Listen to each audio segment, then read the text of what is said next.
Hi, I'm Carolyn Barnwell, and I direct and produce with StoryKeep. And I've also been doing work in the nonprofit space and with mission-driven organizations for over 15 years with organizations like National Geographic and World Wildlife Fund and the TED Prize. And the focus for me has been impact media. And there's a really cool connection with StoryKeep in terms of impact storytelling. And I just wanted to dig into that for a minute because often when people think about impact, they're thinking about social good or influencing policymakers or some kind of social or environmental issue. And with StoryKeep, it's actually like the same level of professional media production in terms of what you would see on TV or Netflix.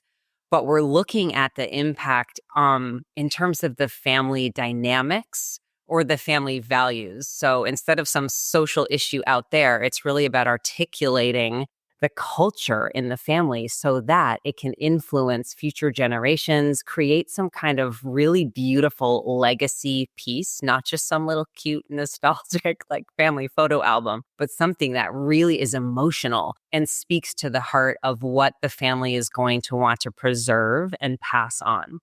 So if that's something that feels interesting and charming to you, for your family or a family that you support, we would love to hear from you. Please be in touch.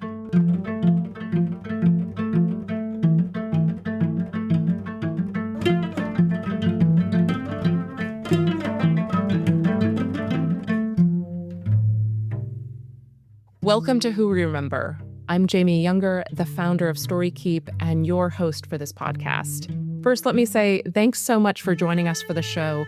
You have come into an uncommon place where we have wonderful conversations about the things that matter deeply, the people we love, and the purpose that we're trying to give to our own lives and legacies. Our mission at StoryKeep is to capitalize on the power of story for profound good in families of wealth. Since 2010, we've partnered with over 100 families worldwide, helping them create personal films and private podcasts that help them navigate their family's shared narrative. Our work is designed to deepen connections. My conversations on this podcast center around two questions. The first is, whose life story from your family would you most want to see documented? And the second question for my guests is, what are you, as a person and as a professional, hoping to create and leave behind? Today, I'm honored to welcome Emily Bouchard to the podcast. Emily is an author, speaker, and consultant who has spent over 2 decades guiding families through the emotional and relational layers of wealth. Her work focuses on leadership, blended family dynamics, and lifelong learning. She is also the founder of Bouchard Bespoke Consulting, and she hosts transformational retreats on her ranch in Texas. Emily is here to talk about her stepmom, Jan Goddard Feingold, a woman of remarkable intellect, creativity, and quiet determination. Jan's journey spans medicine, art, poetry, and deep personal resilience. Emily reflects on her layered legacy and the ways that her stepmom shaped their family, not just through what she accomplished, but really who she was. As a kid, Emily adored animals, and she proudly wore a velvet riding helmet, even though she never rode a horse. And she was go-to dog walker in the neighborhood by the age of 5. Though she struggled with reading early on, she pushed through and eventually chose to attend the same Ivy League university where her stepmom had built so many memories. So settle in, you're about to hear a remarkable story and also meet a sage of our industry. This is Who We Remember. Let's dive in.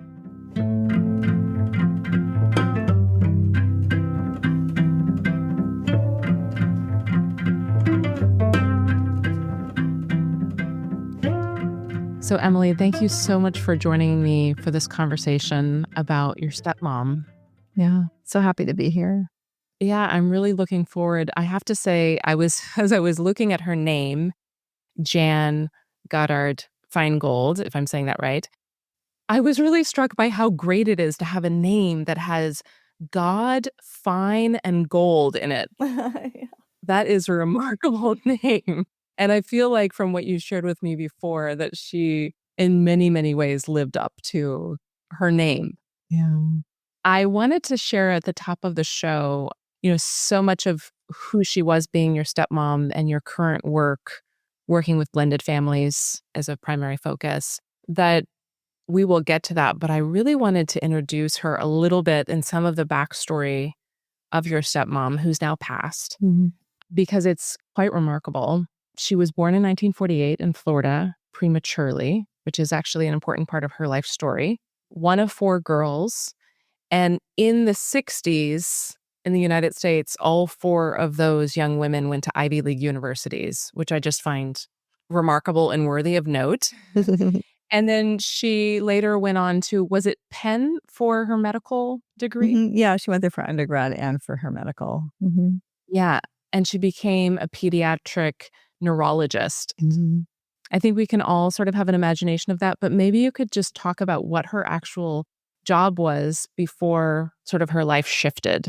Oh, yeah. She went into medicine to really do what she could to support premature infants in having a successful outcome. And I think it was really driven by what happened to her as a preemie and the impact on her life and how close she came to not surviving. And so she became fascinated about what is it that allows premature infants to thrive and have full capabilities when they survive that challenge. And so she studied neurology, pediatrics in particular, and really looked at brain development, because I guess that was the biggest issue for premature infants, is how their brains are able to develop and if they had brain damage as a result of all of the medical things that had to happen to keep them alive. And her research was pretty seminal, and she discovered a way to dramatically decrease the likelihood of a cerebral hemorrhage in a premature infant's brain. And so that's one of the things she's known for in the medical field. Yeah. Wow. Wow. So she was kind of living this incredible life as a neurologist, but she came into your life not as this, research scientist, but as your stepmom. Can you talk about how she came into your life and your memories of when she came into your life? Yeah, she's a pretty remarkable woman because she took on a pretty shell-shocked family. So my mother died really suddenly of a cerebral hemorrhage. So exactly the thing that she was studying in premature infants. Amazing. My mother had an aneurysm that burst. And that was when I was 14 and my older brother was 17 and my younger brother was 4. She knew my father because they worked at the same medical center, and she was very good friends with one of the pathologists in the department that my father ran at the children's hospital. And it was known by colleagues what had happened to my mom. And, she had been in the hospital right there because they worked with Baylor College of Medicine. So Jan was just a kind, compassionate person who reached out to my father to offer her condolences. And they had known each other collegially, and they just started to become friends. And then pretty soon realized that there was a lot of affection and a lot of interest in furthering that. And that happened pretty quickly. And, you just never know from their perspective. But my dad had 3 kids and was devastated. And my stepmom came in and she rescued the family in a lot of ways. And took us all on. So it was a pretty significant time and very quick. Like my mom had the cerebral hemorrhage in October of 1980. And I think we were introduced to Jan probably I think she moved in April of 1981. 8 months later. Yeah. But just imagine a 4-year-old in that household needing maternal support. And so, yeah, we ended up really quickly transitioning to a step family situation, blended family situation. Yeah. Wow. I asked you, and I ask, everyone who comes on the show, like, what would you, because you chose her as someone you would want to document her life story. And you had noted that you would want to know what it was like to become a stepmom and entering this shell-shocked family. And what would you want to ask her in regards to that? Yeah, because, as a teenager, it wasn't like foremost in my mind to think about it from her perspective. No, I don't think so. I had a chance to connect with her in some different ways when I became a stepmom, and really got to respect and acknowledge, everything she had taken on at that time. And I mean, looking back now and all my experience and what I've been up to, I would have loved to have had a chance to just sit down with her and ask her what that particular time was like Hmm. and what had her do it. Like, Why did she say yes? yeah, why would she take us all on? I didn't really talk to her so much about the why from her perspective. Yeah. Hmm. I can imagine it would also be personally fascinating to know what her memories were of you in her eyes when you were 14 and Mhm. she was meeting you and coming into your family system. At least it would be a question I would want to ask her. Yeah.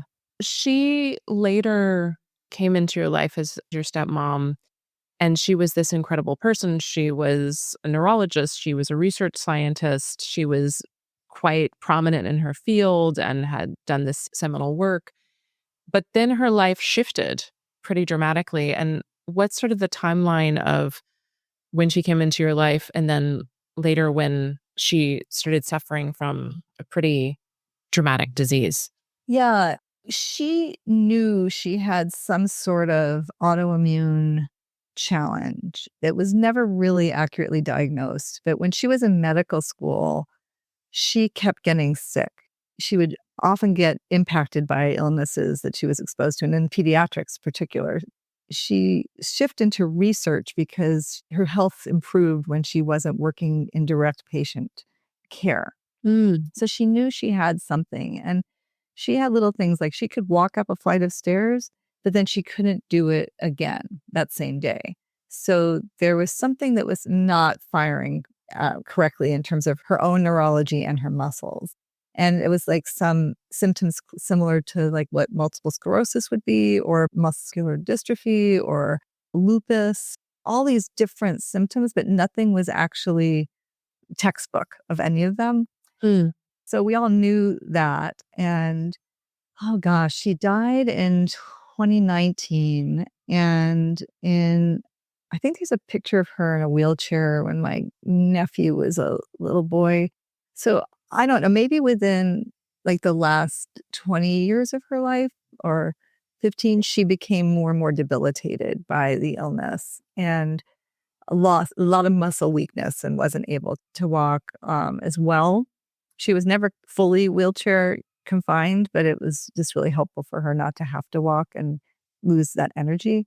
And she ended up having a hard time breathing. And so she ended up getting a tracheostomy where she had to have because she had to use a ventilator at night to give her chest muscles a chance to relax, but she could still breathe. And it was very difficult for her to do that. And so they ended up giving her a trach so that it could just easily be utilized that way. And I'd say the last 11 years of her life, so if that was 2019, it would be like, what, 2008 or so, Hmm. she started to get really dramatically sicker and had to be on like high dose steroids. And that really changed her life because she had been quite petite. And with the steroids, she became quite obese. So it was really hard for her. Mm. And she lost a lot of her hair. She would wear wigs. Is she had this remarkable spirit. And the reason I wanted to really honor her on your show today is because of how she approached life in the midst of this body that was deteriorating very slowly and miserably over the number of years. I mean, she stopped being able to drive when she ended up with something like some sort of double vision that made it so she couldn't see accurately when she was driving. So she lost her ability to drive quite young, and the wheelchair got worse. But she always looked at what can I do and what is in my power and control. So when she had to go on disability and stop working as a scientist, she was also really creative. She also was an amazing black and white photographer, and she converted one of the bathrooms in the house into a photography dark room, and she had shows and created cards, and she was a really talented, creative person. And when it became too hard to do the photo trips or hold the camera, she shifted her creative focus into other things. And I wanted to highlight some of those because I think it just says so much about this, human spirit and what's possible. And to look at the human potential, no matter what's happening to us, whether it's physically, emotionally, mentally. And that's something I'm really passionate about. And she really exemplified that and embodied it. And so I wore these earrings. So if you're watching the video, you can see I have these like dangly earrings that she created. And she had this factory. My parents had a 4-story, my dad's 90, he still lives in it, a 4-story townhouse that they got when a huge flood went through Houston, and they left the area that our house had been flooded. And they got this very tall townhouse that had an elevator. So she was able to go up and down, no problem. Oh, yeah. And the 3rd floor was a large loft. And so she converted that into her factory. And she would go down there every day. Didn't matter how she felt. She would get up every morning. She would put a wig on. She'd put her makeup on. She'd always have a scarf on because of the trach. I'm wearing one of her scarves. She had like thousands of scarves. And so she always made herself look put together. And she made, I don't even know how many thousands of earrings. And each one was completely unique and handmade. And she had like painful hands that couldn't function really well. And she would work with these, and they're little tiny beads. This is not like a huge chunky earring, This is like, That's too hard for me. yeah, really detailed work. I know. And she also made necklaces. She made pins. She even practiced with Fimo clay. She got really excited about that, but it involved like a fire. And my dad he put his foot down. He's like, no, we are not doing this. Like, This is the line. she just loved to be creative, and it kept her busy. It kept her mind focused. It kept her going towards creating and producing something of beauty and meaning and value. And she was just an extraordinary person that way. And then the other thing was she found out she could make greeting cards. So I brought an example. Yes, please show us. So she would take like a cardstock, right? Like this is just white cardstock. Yeah. And then she would choose some sort of beautiful backing that she would cut out. She had a paper cutter. She had to measure it, cut it, and she would apply it and make sure it's stuck to the cardstock. And then she made these 3D cards with all these different kinds of 3D stickers. This one has butterflies and a flower in the middle, but they could be super detailed and all kinds of different 3D. And sometimes she would create 3D things inside too, like where she'd carve it out and have stickers in there. She ended up selling them in museum shops and at the synagogue and their gift shop, and people loved them. People would put in orders for their cards. She had a company called Beautsies and Cutesies, and she even had I can put it up close so you can see it. Like she had her little, this is made by Goddard Feingold, and like a website and email. Like she created a little business where she made people happy and smile with beautiful jewelry and these cards. And people loved her. And I'll tell another story that it also is about the factory would get full, right? Like she would be prolific because she did this every day. And, she would drop stuff and wouldn't be able to reach it. And like she just kept going. And one of the things about her is every Tuesday morning, she would go and get her fingernails done. She would go to her favorite salon. And it was not easy for her to get up in the morning. I mean, it was a real hard time to go from waking up to being all put together to going out into the world. And she had this time slot that she went to while she was working. She would go there every Tuesday morning. And the salon changed the design of how they were getting their nails done. So it was an open floor plan and everybody was sitting around a round table. And she looked up one day and she's like, this is absurd. The same people are here every week at this time and we never talk to each other. This has got to stop. We need to know who each other are. And everybody jumped to it and they all connected and they became the best friends and they called themselves the Tootsies. The Tootsies. I love that. And when she got sicker and sicker, she never missed it. And we always knew she was really having a hard time if she couldn't get herself up to go to that. And that was like a real indicator that, wow, we need to make sure her health is being up the game in terms of how to take care of it. And these women, tremendous supports and friends to each other. They just would laugh and look at the joys of life and laugh at themselves. And they would get crazy hats that they would wear and crazy glasses. They decorated her wheelchair.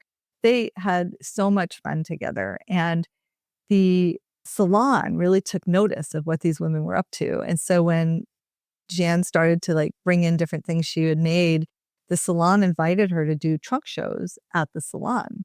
And so each quarter she would come with her latest batch of earrings and necklaces and pins and cards, and they would have a whole show there.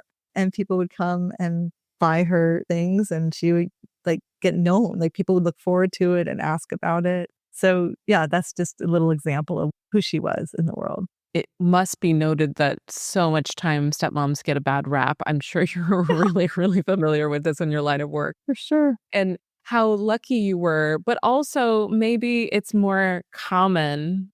The good stepmom doesn't get enough praise.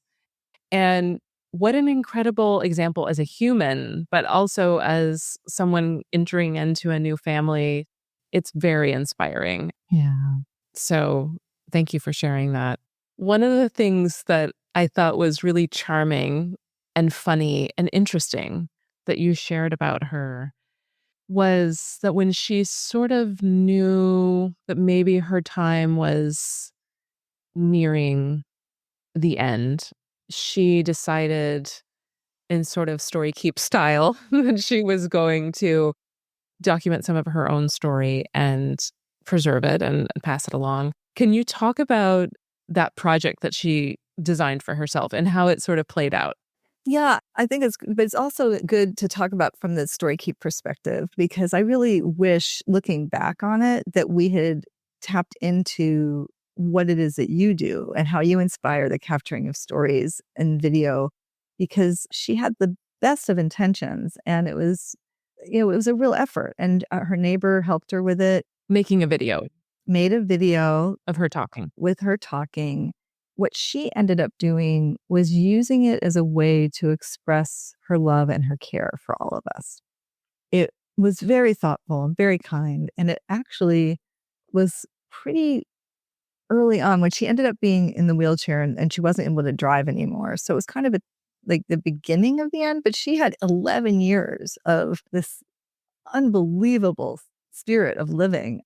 Nobody had any idea that she was going to live that long with this illness. And so she did it pretty early on when she was still very able-bodied and mentally competent and able to talk to us face to face. And so she was really excited to share it with us and show it to us. And my brothers were there. I was there. I think it was right before Thanksgiving festivities. And we sat down in the living room and she put it in.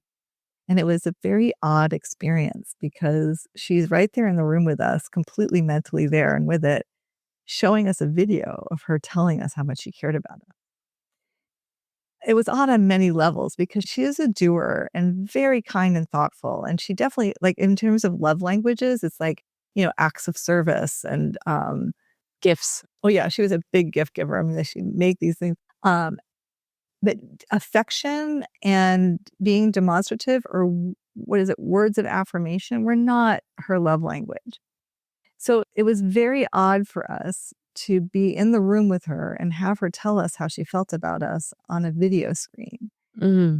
And so when it finished, we all were kind of dumbstruck. We didn't really know what to say or do. We just looked at her and we said thank you. And I think it was really disappointing for her. I think it felt really flat. But again, we didn't dive into that. Mm-hmm. I tend to want to understand context, and I'm always curious about what the motivation was. So I went into curiosity around, wow, what was it like to make this? And how, did Sarah offer? Did you think about it? Like, I wanted to know the whole context behind it. And that was a comfortable way to have a conversation about it, I guess. We really got the intention behind it, but it was one of those things where it's be like, why can't we just sit and talk to each other about this? And it's like, it was such an odd disconnect that our family lived in. It felt like a bit of a moat between us. So it's an odd thing. Yeah, to think about audience and impact and timing, right? Yeah. Yeah, and without an outside party who's interested in what you're trying to, do and accomplish, but helping you see different ways of thinking about doing it. Yeah. I'll share with you an opposite kind of story where she was going in to get her tracheostomy done right after Thanksgiving. So we had a big family reunion. Everybody flew in from all over the country and we had this big gathering. I had a like a voice recorder device. Before we used our iPhones for everything, I can't remember what it was called, but it was really simple. Flip. It was a flip camera. So you could like take a picture, you could have a video. And so I just set it up on the dining room table and I aimed it at her. I said, hey, can we just go around and like talk to you about different things and ask you stuff and capture, you before you go get your trach? Because we have no idea what having a hole in your throat is going to do to like Your voice? your ability to talk, let's just take this opportunity. And she was like, I'm not going to die. And it's like, well, no, we just don't, this is a big unknown. Like, let's just have fun with it. Like, so I had to kind of have this, but she was very resistant to it. But I just figured if we just went for it, maybe she'd forget it was there. And she did. And we had a great time and we asked her different questions and talked about her life and stories and different things. And one of the big things about her is she grew up both my mothers actually grew up in Christian homes and they converted to Judaism. She did it on her own because she was really loved Judaism on her own. And my mom did it because she met my dad and they wanted to get married and have a cohesive family, I guess, in that way. So I was always brought up with like both and. Yeah. We asked her, what was it like? How'd you choose to convert? And what was, like just things to get to know her, the stories that are interesting. After it was all done, I was able to download it and send it to her. And my dad told me that she watched it and listened to it that night, which I thought was really surprising, and that she really cherished it and loved having it. It was really fortunate that there's a lot of technology that's happened with trachs. There was like a filter that was on it. So when it was fine and clear, she really could speak without any significant difference to her voice. So it was like, it wasn't as much of a loss as we thought it could be. Yeah. But it was still, again, it was like this little treasure moment. Yeah, for sure. Well, I want to make sure that we get to talking about how her influence on your life to some degree, I think, influenced the path you've taken with such thoughtfulness and passion around helping and supporting blended families in their journey, right? And I'm wondering if you can speak to the connection you see between Jan and you and the work that you do today. Yeah, it's interesting because I thought, wow, the degree of impact she had on my life is really quite something. And the university I chose to go to was Penn, and it was because it was her. I didn't even know it existed, and she loved it. And so she encouraged me to apply and took me for an interview and really loved showing me where she had lived. I ended up living there my freshman year, and my whole university career happened because of that. And I ended up being able to do an individualized major there. And that was really a thrill. And because it was an individualized major, I had to have a advisor that I worked with to create a capstone project for it. I did a thesis. And she recommended a professor that she loved from when she was at Penn and who did a research project with her when she was at the medical school. And her name was Renee Fox. And she was really known for doing research around people who'd given an organ to somebody and then the person lives as a result of having that organ and the survivor guilt that can happen for the person who receives the organ. And she was just fascinating. And this connection between the medical world and sociology, and she was in the sociology department. And I did a research project on young adults who had been treated for cancer as teenagers. And I was really interested in that because of some therapeutic camping I had done as a counselor for kids with cancer. And I was so impressed by their resilience that I wanted to learn more about their life trajectory and what allowed for that kind of resilience. And so she was the perfect advisor for me. And again, that happened because of Jan and just was a lifelong family friend. So that's another way. And then the other thing about Jan is she took us on. She really unconditionally took us on as a maternal, loving, mothering presence in her style, while never competing or supplanting my mom. And she always made sure that there were pictures of my mom in the house and that things that reminded us of my mom, or that we still have cookbooks that were my mom's. Like, she didn't clear her away to make room for herself. She just expanded it. And she had this idea that she put into our hearts as well, that the heart is this really expansive, loving organ that has enough capacity to love infinitely, and it's not a zero-sum game. Like if you love one person, then you can't love somebody else. And she really helped us with that. And that's really informed my work and this idea of family of affinity. And, you get to choose who you are and how you are with the family in your life, whatever it looks like.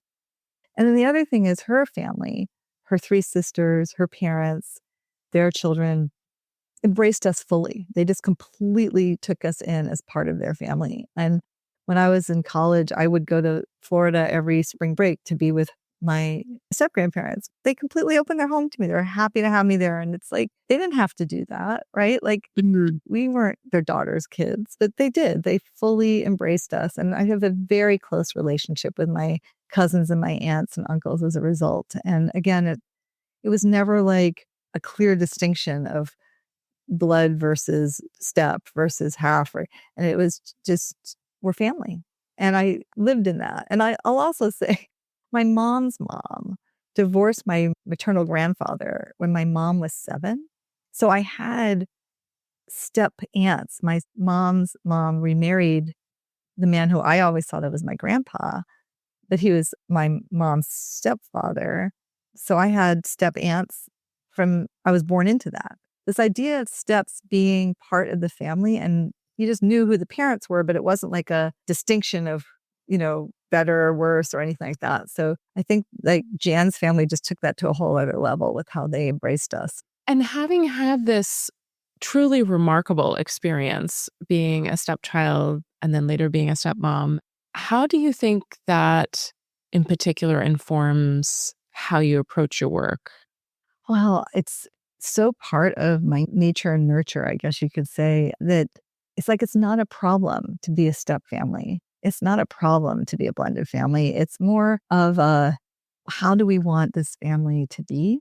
And I just think about how she really had strong values that she lived and portrayed in her life and with all of us, like this kind of unconditional support and encouragement and never kind of giving up.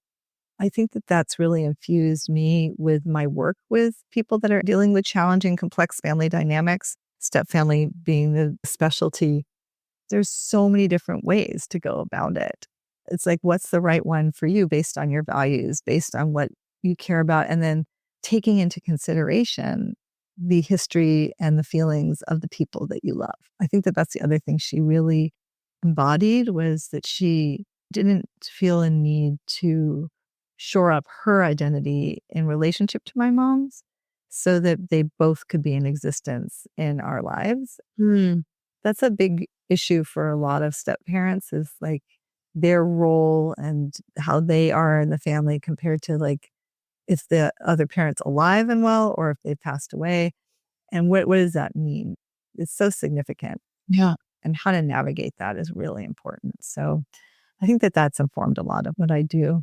Well, technically being a step parent myself and Pete and I having a daughter together, I certainly appreciate the complexity of the work that you do. And I also am very lucky and feel very privileged that I kind of landed, as we say in the Netherlands, with my nose in the butter, which is a good thing.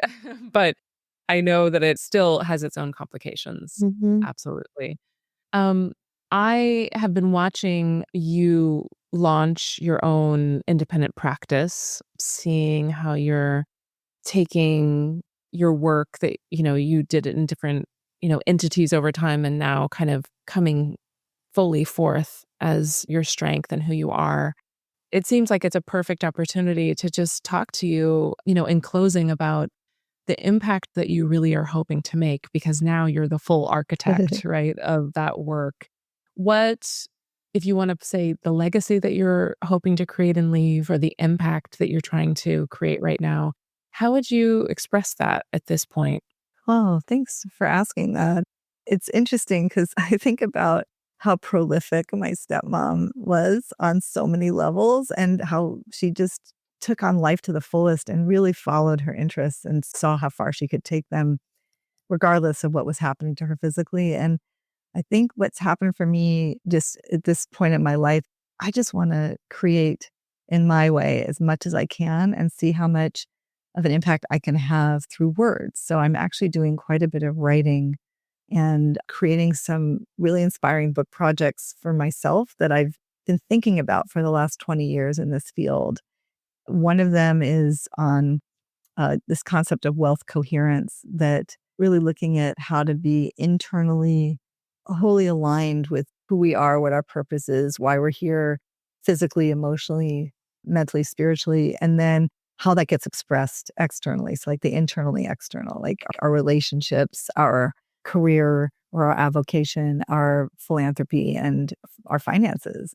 When those are all in a coherent flow, there's such a remarkable thing that happens in life where we just have that sense of flourishing or fulfillment, like an abiding sense of this is who I am and what I'm here to be doing. But if one of them gets like overly emphasized, it can be at the expense of other. And so it's really about how to maintain and have a really coherent life. And it's a model I've been using for years. And I'm just bringing in all of these different aspects of my lifelong learning, which again, I think Jan really emulated. Like she would just be like, oh, I want to learn about poetry. And I didn't even talk about, and she was also a published poet. Like this is her book on poetry. And she loved writing and she wrote poems and she wrote articles to educate psychiatrists on how to work with medical doctors that were on disability and got depressed because that was what she was going through. And it became part of a whole education program. There's like this overwhelming desire to write and get these thoughts out and just bring these concepts to people in ways where they can, benefit from them and their leadership, their roles within the family, within their own lives, and so that they can experience the fullness of their potential. Well, I've always experienced you as someone who's very integrated in your own self. I remember the very first time I heard you speak, and I was very compelled, yes, by the content of what you said, but the way that you held yourself and presented on the topic of sort of the heart of money. It makes all the sense in the world that you would be synthesizing that and bringing that and able to articulate it for people to take in for themselves. So I'm greatly looking forward. I don't know how long your book journey will be, but when it's complete, to diving into that. I'm sure it will add greatly to this world and to this field. So keep going. Thank you. That your stepmom is, rooting you on. Yeah. I've really enjoyed hearing about her, understanding you more deeply, I think, and frankly, just giving you another space to share who you are, because I think you've done and continue to do really great work in this field. So thank you for giving us a window into how you became who you are today. Thank you for the opportunity. It was great to get to really explore my relationship with Jan on a whole other level. So thank you. My pleasure.